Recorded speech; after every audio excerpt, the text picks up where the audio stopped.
The courtroom is eerily still. The tension hangs heavy in the air, thick as smoke. Every eye is on her, on the black woman standing in the dock, dressed in her Sunday best. Her face is calm, her posture composed, but the weight of the room presses down on her like 100-pound stone. The accusation is clear, a crime she did not commit, a crime that her skin seems to always be guilty of. She stands there, waiting for the justice that never seems to come, her eyes scanning the faces of the jury, the judge, the officers, everyone in the room. But there's no justice to be found, not today. The judge's gaze is indifferent, cold even, as he shuffles through his papers, seemingly uninterested in the life that hangs in the balance. The officers stand nearby, silent and professional, their eyes trained on her with the same coldness. And then, without warning, it happens. The officer moves forward, his hand coming down hard across her face. The sound of the slap echoes through the room like a gunshot. The woman's head jerks to the side, the force of the blows sending a ripple through the room. There's a gasp, some from the audience, others from the people in the gallery. For a split second, time seems to freeze. Her cheek, now red, burns under the sting, but her face betrays no emotion. Not a flinch, not a wince. Just silence. Her eyes, however, tell a different story. There's fire behind those eyes, a fire that no one can see, a fire that no one dares to acknowledge. The room watches, some horrified, others indifferent, as she stands there. The officers remain unfazed, their actions as calculated as they are cruel. The judge looks up briefly, but only for a moment, before going back to his paperwork, as if this moment of humiliation is just another Tuesday in a system that has long since failed her. She's been dehumanized, stripped of her dignity, laid bare in front of these cold strangers. But still she stands. Her head doesn't drop. Her shoulders don't slouch. There's something in her posture now, something stronger than before. A quiet storm that no one in the room notices. The camera zooms in on her face, and for a brief second, her eyes flicker.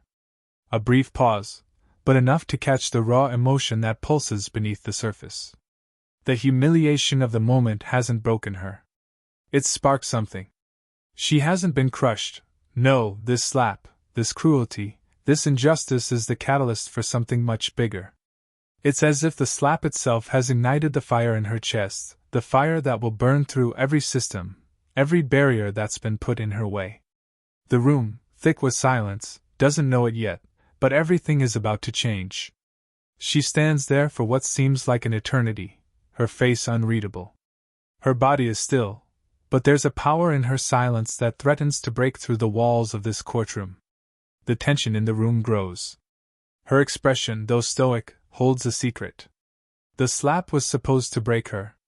But it hasn't. It's done the opposite. It's made her stronger.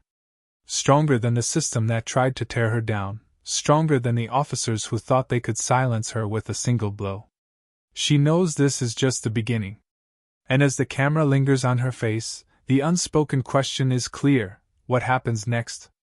Her eyes, burning with a fire that refuses to die, turn toward the judge. The same judge who allowed this to happen. The same judge who sits there, aloof and detached. She knows something now that she didn't before. She knows she will not be silenced. She will not let them win. Not today. Not ever. The camera pulls back slightly, giving the room one last look, at her defiance, at the injustice that has been handed to her, at the battle that is only just beginning. The tension is palpable, like a wound that's been ripped open. Her silence, now, is not submission. It's the calm before the storm. She's escorted out of the courtroom, her head held high, though the bruises on her face scream a different story. Her cheek stings, but it's the ache inside that cuts the deepest. The eyes of the courtroom follow her, indifferent, cold. No one speaks, no one moves. Her eyes, though, burn with something far more dangerous than anger. There's a fire inside her now, something she never expected to find in herself. They've humiliated her. They've beaten her, in every sense of the word. And yet, they don't see what's growing beneath the surface. What they don't know, what they can't see, is the storm rising in her chest. Outside, the media frenzy begins. Cameras flash, microphones are shoved in her face, and reporters shout questions that demand answers she doesn't have. What happened in there? Are you going to press charges? The questions are a blur, their words lost in the noise of a world that's forgotten her humanity. The woman keeps walking, her face still unreadable. She doesn't give them what they want. She doesn't give anyone anything. She simply walks, the weight of the world pressing down on her shoulders. The world watches, but no one truly sees her. No one cares. Not really. They've already moved on, already placed her back into the box she's always been kept in, just another casualty of a broken system, just another black woman to be forgotten. And the wealthy, powerful figures in the courtroom? They've already brushed it off as a lapse in judgment. Just a bad decision in a system that's made up of bad decisions. The judge, the officers, the ones who had done this to her, they've already moved on, already spinning their narratives. The system continues, and it doesn't stop for her. They think they've won. But what they don't understand, what they can't possibly comprehend, is that they've unleashed something much bigger than themselves. They've underestimated her. They've underestimated the quiet strength building in her. She walks down the steps of the courthouse, the media still shouting, but she's deaf to their voices now. Her body is bruised, but it's the spirit that's been broken, and yet it's the spirit that's healing. She finds herself in an alleyway, away from the chaos, away from the world's prying eyes. She leans against the wall, her breath coming in heavy gasps, as the weight of the humiliation begins to settle in. She touches her face, her fingers grazing the red mark where the officer's hand had struck. It's not just a bruise. It's a reminder. A reminder of every moment she's been knocked down, every time she's been told she doesn't matter. And it's a reminder of what's to come. In the silence of that alley, her thoughts turn inward. She's been told she's nothing her whole life. She's been told she doesn't belong. She's been told she'll never be enough. But no more. She's done listening to the voices that keep telling her to stay down. The anger swells inside her, not just for herself, but for everyone like her. For every black person who's been pushed down, silenced, forgotten. For every person who's had their dignity stripped away just to maintain a broken system that thrives on their suffering. This fight is bigger than just her. This fight is for every soul that's been crushed under the weight of an unjust world. Her thoughts swirl, tangled in the pain of what's just happened, but there's something else there now. Something she didn't expect. A quiet resilience that's been building deep inside her. It started as a whisper, but now, it's becoming a roar. She won't be a victim. She won't let them make her one. Not anymore. They've tried to break her, but all they've done is awaken something fierce within her. The anger doesn't feel like anger anymore. It's a purpose. A calling. She begins to plan. Her mind races as she works through her options. She could walk away. She could disappear into the crowd and let this moment be forgotten. But that would be easy, wouldn't it? That's what they want. That's what the system expects of her: compliance, silence, submission. But she refuses. This won't end like they think it will. There's something coming. Something that no one is ready for. She's not going to let them forget her. She's not going to let them forget the thousands of others who've been wrong. In the moments of tension, when the world is still and silent around her, she feels the weight of the plan settle in her chest. She doesn't know exactly what comes next, but she knows this: she's no longer the one who's been victimized. She's the one who's going to take the power back. The anger that once burned with the heat of injustice is now burning with the fire of resistance. She's done being silent. She's done being compliant. She's ready to take what's hers. The pain of the slap, the humiliation of the courtroom, it all feels like a distant memory now. She's changed. The woman who walked into that courtroom, the woman who took the slap without a word, is gone. In her place is someone new. Someone stronger. Someone ready to fight. The world won't know what hit it. She steps out of the alleyway, her head held high, and her face, still bruised, tells a different story now. It's not a story of defeat. It's a story of survival. It's a story of defiance. And it's a story that's just beginning. No one is ready for what comes next. But she's ready. She's always been ready. The judge stands poised, ready to deliver the verdict. His gavel hangs in the air, the final blow of a system that has always upheld the powerful and the wealthy, the ones who sit in judgment and dictate the rules of the game. The room is thick with anticipation, the air heavy with the weight of an expected outcome. It's a foregone conclusion. The woman, the one who was humiliated just hours ago, is the underdog, the accused, the victim. Her fate is sealed in their eyes. It's just another day in the courtroom. But then, the doors swing open. The crowd stirs. She enters. The silence that follows is palpable. The woman stands in the doorway, and for the first time, she is not the meek, broken figure they had seen earlier. Her posture is different now, taller, straighter. Her eyes, once filled with silent anger, now burn with quiet determination. There's no fear in her gaze, no hesitation. She's not here to beg for mercy. She's here to take what is rightfully hers. She moves through the room with a quiet authority, every step purposeful, every movement calculated. The eyes of the courtroom follow her, a mixture of shock, confusion, and curiosity on every face. The judge, his eyes still fixed on the gavel, doesn't immediately acknowledge her presence. He expects compliance. He expects her to bow her head, to walk away in defeat, just like the system has conditioned everyone to do. But she does not comply. She doesn't flinch. She doesn't waver. She walks toward the judge's seat, her steps steady, her expression calm. The room holds its breath. The judge finally looks up, his gaze shifting from the gavel to her. His eyes narrow in surprise. This wasn't the woman he had expected. She isn't broken. She isn't defeated. She's something else now. With quiet defiance, she reaches the judge's seat. And without a word, without a glance in anyone else's direction, she sits. The room goes completely still. The power has shifted, but no one in that courtroom knows how to react. The people around her, those who once looked down on her, those who had thought of her as nothing more than a pawn in their game, are frozen. How is she, the woman who was humiliated and slapped, now sitting in the seat of power? How is she, the one who had been dismissed as insignificant, now commanding the room with nothing more than her presence? The judge looks at her, his face a mask of confusion and disbelief. His gavel, which had once symbolized his control, now feels useless in his hand. He looks at her again, but this time, something shifts. The fear, the unease, the realization that the balance of power has irrevocably changed, it's all in his eyes. Her eyes lock with his, and for the first time, he looks away. It's subtle, almost imperceptible, but it's there. The woman, who had been forced to bow under the weight of injustice, now holds the power.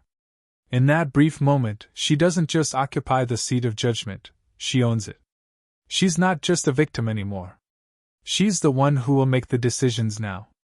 The people in the courtroom are paralyzed, unable to comprehend what just happened. How did this shift take place? How did the woman they thought was broken, the one they humiliated, rise to this position? The air in the room is thick with tension, with disbelief, as they try to process the scene unfolding before them. There's no precedent for this. No one expected this. She sits in the judge's seat with a quiet confidence that sends ripples through the room. The people who once held all the power, the ones who controlled the narrative, are now standing, frozen in their own confusion. The courtroom, once a place where they dictated the rules, is now a place where their authority has been called into question. The woman, the one they underestimated, has changed everything. She is the one in control now. She is the one rewriting the rules. The judge, still standing, looks at her, unsure of what to do next. He opens his mouth, but no words come out. His hands twitch nervously, the gavel slipping from his grasp. For the first time, he feels small. He feels powerless. The woman's gaze never leaves his, and the longer he stares into her eyes, the more he realizes that the world he's known, this world of privilege and control, is slipping through his fingers. It's not just the gavel that's lost its power. It's the entire system that's crumbling before him. The courtroom, once a place where the powerful stood unchallenged, is now a battleground. And in this battle, the scales of justice have shifted. The woman, who was once the target of their cruelty, now holds the scale in her hands. She decides what happens next. The room feels suffocating now. No one knows what to say. The usual courtroom banter, the scripted lines, the rehearsed motions, all of it has vanished. The air is thick with uncertainty, with the knowledge that the balance of power has been broken. The woman's quiet strength has shattered the illusion of control that the judge, the officers, and the entire system relied on. There's no going back. The world they knew has been torn down, piece by piece, by a single act of defiance. As the woman sits there, still and composed, she doesn't speak. There's no need. Her silence says everything. She's not here to beg. She's not here to explain herself. She's here to claim her dignity, her power, her rightful place in this world. And with every second that passes, the courtroom, the system, feels the weight of that truth. The woman has changed everything, and no one, not even the judge, can stop it. The judge's gavel slams down, echoing in the room like a death sentence. The courtroom, once filled with smug confidence, now feels like a cage.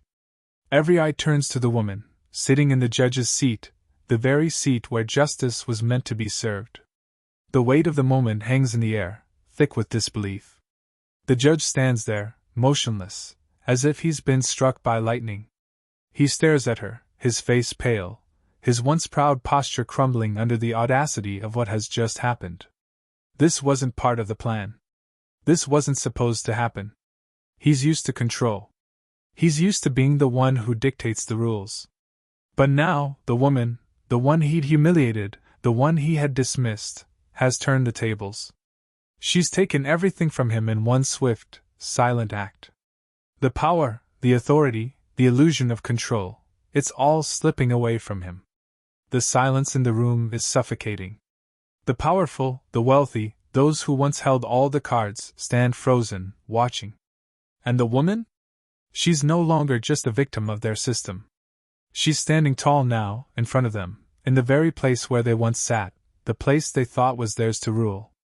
She looks at them with eyes that burn with clarity, eyes that see through their arrogance.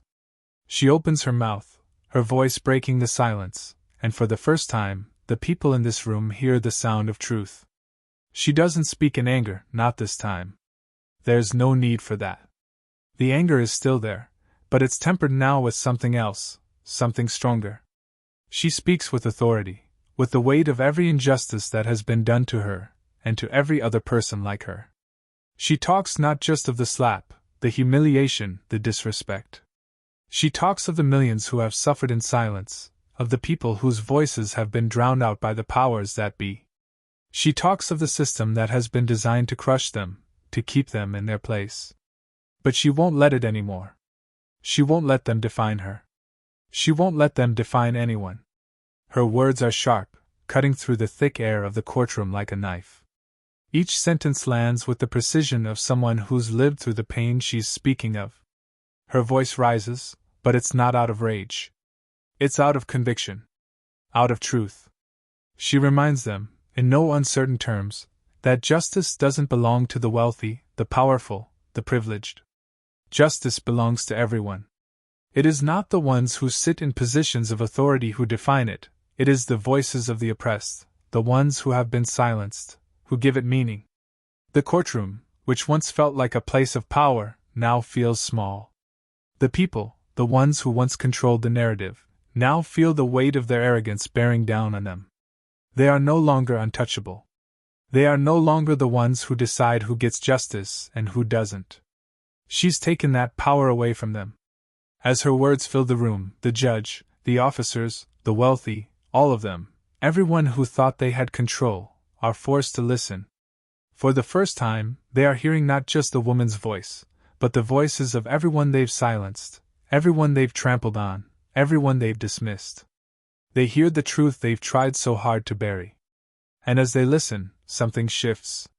The walls they've built around themselves begin to crumble, and in their place, The reality of what they've done to people like her, to people like all those they've overlooked, starts to set in. The woman doesn't stop. She stands not just as a symbol of her own resilience, but as a symbol for everyone who's ever been told they don't matter. For everyone who's ever been forced to bow their head and accept injustice. She doesn't just speak of herself, she speaks of all those who have been left behind, all those who have been pushed to the margins, all those who have had their voices silenced by systems built to oppress them. Her words are a call to arms, not just for her, but for everyone who has been denied their dignity. The camera lingers on her, and in that moment, the powerful realize something they can no longer deny. The power they once held, the power they thought was theirs by right, is fleeting. The woman, once a victim in their eyes, is now the one in control. She's not just taking back what was stolen from her, she's taking back what was stolen from everyone who's ever been silenced. The room feels smaller now.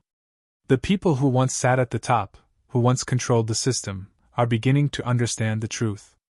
The truth that it's not the powerful who define justice. It's the people. The ones who have been pushed down, the ones who have had their voices stolen, those are the ones who give justice its meaning. And as the camera pulls back, it's not just the woman sitting in the judge's seat anymore. It's the realization that she's not bound by the rules they've set. She's standing tall, her head held high, not as a victim, not as someone who's been trampled on, but as someone who has taken back her dignity. She's not in the judge's seat anymore, she's standing in front of it, taller than she's ever been before, with the power to reshape the world around her. The system that once tried to break her? It's crumbling. And with it, the power of those who thought they could keep her down. The moral is clear. True power doesn't lie in wealth, in position, or in titles. It lies in the strength of one's voice. It lies in the resilience to rise, again and again, no matter how many times you've been knocked down. True power lies in the ability to challenge injustice, to stand up when they try to silence you, and to rewrite the rules of the game. This woman, and those like her, are the ones who will shape the future, not the wealthy, not the powerful, but the ones who've always been forced to fight for their voice to be heard. And in the end, that is where the true power lies.